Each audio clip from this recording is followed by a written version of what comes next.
Ni hao, mga Pop Talk Peeps! Dahil Chinese New Year na, salubungin natin ang bagong taon ng masagana!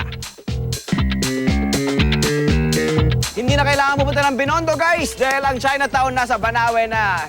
Isa sa mga nauna sa paghahain ng quality Chinese dishes, ang Chinatown's best food. Ang price tag ng seryosong jibogan, 548 pesos. Dami ah. All these for us? This is it, guys! This is really it! Welcome to China! Ready na ba ang mga tiyan nyo para sa dim sum, cold cuts, Peking duck, at iba pang Chinese specialty dishes? Kaya, kanya-kanya muna tayo, guys, ha? Let's do this! Sarap. Winner. What this is? Jellyfish! Ngipin po. Bro, tawag ka ng crispy pataw. Kailangang mag-workout uli. Mukhang natunawan ng ating reviewers, pati ako, di na rin makaalis sa buffet. Balikan nyo na lang ako, ha? Magkusina raid muna tayo! Pampagana! Any last words? Ba't ka nakatalikod? Buhay po yan eh. Ikaw, ginger with onion, ang kapartner mo. Wow! So nakikita nyo, yung niluluto nila rito, sariwa. Magalaw po.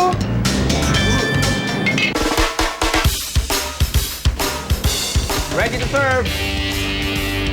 Pop na pop! Yeah! Husgahan na natin ang iba pang pambato ng Chinatown's best food. Chacha na, guys! Tara, let's eat! Si Chef, nilantakan agad ang Adidas. Masarap talaga. Sobrang tama lang yung lasa niya. Kaya pa ba ng tiyan nyo ang patatim?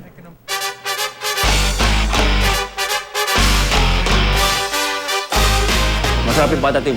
Exactly kung ano yung gusto ko. Thick brown sauce.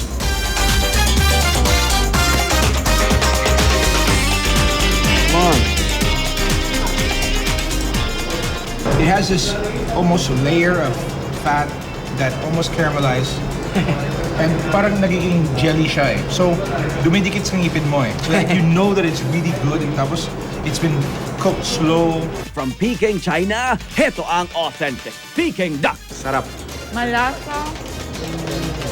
Malambot. Here, crispy pa rin siya. From Macau naman, walang iba kundi ang Lechon Macau. Naisip ko yung parang yung Cebu lechon. Diba, malasa yung laman niya.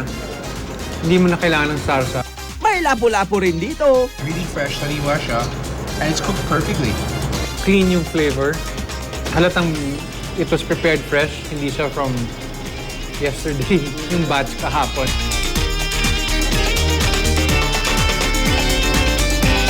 I'm so satisfied with this food.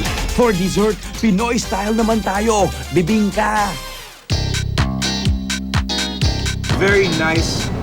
Sige na, hindi mo na kaya.